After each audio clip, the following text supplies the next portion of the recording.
नमस्कार, आपका स्वागत है आज के सत्र में। जैसा कि आप सभी जानते हैं वर्तमान घटनाक्रम से अभी हाल ही में जस्ट मंगलवार की रात को है ना, क्या हुआ है कि जो क्रेमलिन है, जो रूस की राजधानी मॉस्को में एक काफ़ी सुरक्षित परिसर है और वो क्रेमलिन है जो रूस के राष्ट्रपति व्लादिमीर पुतिन का आधिकारिक निवास स्थान है। वहाँ पर ड्रोन से अटैक हुआ है। ठीक है, आग की लपटें और धुआं देखा जा सकता है वीडियो में, एक वीडियो वायरल हो रहा है। ठीक है, ये रूस और यूक्रेन के बीच लड़ाई है, उसी बीच में ये घटना हुई है। आपको हम क्लिप दिखा रहे हैं, क्लिप में आप देखिए। यहाँ पर देखा जा सकता है कि वीडियो में एक उजला सा चीज़ कुछ गिरता हुआ नज़र आता है और साथ ही एक तेज़ सा धमाका होता है और धुआं देखा जा सकता है। ठीक है, तो इसी को लेकर रूस की ओर से प्रतिक्रिया आई। ठीक है, क्रेमलिन की ओर से प्रतिक्रिया आई इस वीडियो के। ये वीडियो सोशल मीडिया पर काफ़ी तेज़ी से वायरल हो रहा है, आप देख सकते हैं। ठीक है, तो रूस ने कहा कि जो ये ड्रोन जो है ना यूक्रेन की ओर से भेजे गए थे और यूक्रेन ने एक तरह से हमला किया है हम पर। ठीक है, परेशान करने का प्रयास किया है। रूस के आधिकारिक आवास पर हमला हुआ है, क्रेमलिन पर हमला हुआ है यूक्रेन की ओर से। अब व्लादिमीर पुतिन को मारने का उद्देश्य था, उनकी हत्या करने का उद्देश्य था, इसी उद्देश्य से ये ड्रोन से हमला किया गया है। अब आप समझिए कि रूस और यूक्रेन के बीच का डिस्टेंस कितना है, और ख़ासकर आप इस मैप के जरिए देख सकते हैं। इस मैप में आपको दिख रहा है कि यूक्रेन ठीक बीच में आपको दिख रहा है। देखो, ये वर्ल्ड मैप का एक पार्ट है, इसमें आपको यूक्रेन ठीक बीच में दिख रहा है और रूस ना ठीक राइट साइड में, आप कॉर्नर पे ऊपर देखिए, रसिया वहाँ दिख रहा है। तो यूक्रेन और रसिया के बीच का डिस्टेंस आप देखिए। मान लीजिए अगर यूक्रेन से अगर ड्रोन दागे गए, ड्रोन छोड़े गए, तो काफ़ी ये बड़ी बात हो जाती है। ठीक है, यूक्रेन से ड्रोन छोड़ना, तो यूक्रेन कहाँ पर है, रूस कहाँ पर है, उसको अटैक करने के लिए यूक्रेन से अगर भेजा गया होगा, आखिर यूएवी से इतनी दूर हमला किया जाना, और वो भी ड्रोन जो है वो मॉस्को है ना, जो रसिया के मॉस्को में यह क्रेमलिन अवस्थित है, तो वहाँ पर इस ड्रोन का जाना। ठीक है, और रूस की जो प्रणालियाँ हैं, रूस की जो डिफेंस सिस्टम है, उसे पता नहीं लग पाया। ठीक है, कि कुछ आ रहा है और यूक्रेन से रूस पर अटैक हो गया, तो अपने आप में ये काफ़ी बड़ी बात होती है। रूस के पास S-400 जैसे अत्याधुनिक डिफेंस सिस्टम भी है, अत्याधुनिक रक्षा प्रणाली भी है, लेकिन भी उसको नहीं रोका जा सका। और ख़ासकर रूस का जो मॉस्को है, अत्यधिक वो मॉस्को का जो वो क्रेमलिन है, अत्यधिक सुरक्षित परिसर है।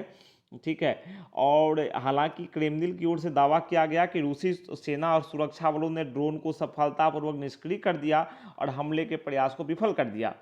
ठीक है, तो कहने का तात्पर्य यहाँ पे ये है कि युद्ध जो है रूस और यूक्रेन का किस प्रकार से किस नई स्थिति की ओर जा रहा है, किस प्रकार के इसमें परिवर्तन देखने को मिल रहे हैं। ठीक है, और खासकर जो दोनों देशों के बीच तनाव जो है, रूस और क्रेमलिन के बीच में, सॉरी, रूस और इसके यूक्रेन के बीच में।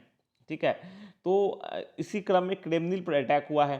तो रूस और यूक्रेन का तनाव किस प्रकार से आगे बढ़ता दिख रहा है, इसकी झलक यहाँ पर देखने को मिल सकती है।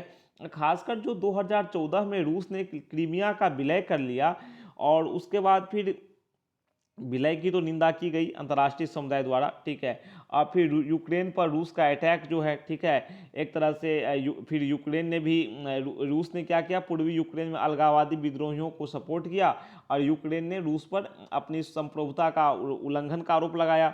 बाद में फिर 2022 की बात करूं, एक साल पहले रूस और यूक्रेन के बीच लड़ाई स्टार्ट हो गई। ठीक है, काफ़ी लोग प्रभावित हुए हैं। और खासकर आप देखें कि यूक्रेन और रूस, ठीक है, दोनों अगल बगल ही रहते हैं। ये दोनों सोवियत संघ के टाइम में, ठीक है, साथ ही थे। सोवियत संघ पूरा था, बाद में सोवियत संघ का विघटन हुआ तो कई सारे देश अलग हो गए, रूस अलग थलग पड़ गया और रूस की शक्ति में डेफिनेटली कमी आई। लेकिन रूस की शक्ति में अभी उतनी कमी नहीं आई है। लेकिन फिर भी जिस प्रकार से जो टॉप ऑर्डर है ना, रूस का जो सबसे शीर्ष पद पर रूस के राष्ट्रपति बैठे हैं व्लादिमीर पुतिन, उन पर अगर हमला होता है, और इससे क्या होगा, दोनों के बीच अविश्वास की भावना ही गहरी होगी, अविश्वास ही बढ़ेगा दोनों के बीच में। ठीक है, तो एक तरह से इसे देखना चाहिए और इसका समुचित निराकरण निकलना चाहिए। और खासकर जो वर्तमान जो संकट है, इससे किसी भी स्थिति में सुलझने की उम्मीद नहीं ही की जा सकती। हालांकि एक तथ्य यह भी है कि यूक्रेन ने इस आरोप से को नकार दिया है। जो जेलेंस्की हैं वहाँ के प्रेसिडेंट, उन्होंने इसे नकार दिया है। कहा गया है कि उनका देश ऐसे किसी हमले में शामिल नहीं है, हमने जो है क्रेमलिन पर अटैक नहीं किया है। ठीक है, लेकिन रूस ने तो यही बताया है। तो खैर जो भी है, जो 2 ड्रोन से हमले किए गए, ठीक है। तो और खासकर जो देखो रूस में क्या है, 9 मई को विक्ट्री डे परेड होनी है, कुछ विदेशी मेहमान के आने की संभावना है, गेस्ट आएंगे। तो खासकर उससे पहले जो ये घटना हुई है, तो सुरक्षा चिंता भी इससे बनते हैं। साथ ही एक तरह से मॉस्को के मेयर ने बुधवार को कहा कि भाई, कल कहा कि जो शहर में ड्रोन के उड़ने पर बैन लगा दी गई है, स्पेशल परमिट की रिक्वायरमेंट होगी, ठीक है। और जो भी है कि पुतिन सुरक्षित हैं, उन्हें कोई चोट वगैरह कोई नुकसान नहीं हुआ है।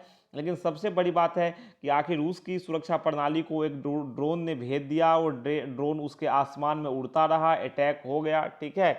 तो और दूसरी बात, इससे क्या होगा, दोनों देशों के बीच जो रूस और यूक्रेन है, अविश्वास की खाई जो है वो बढ़ेगी ही, है ना। इससे अविश्वास की खाई पटेगी नहीं।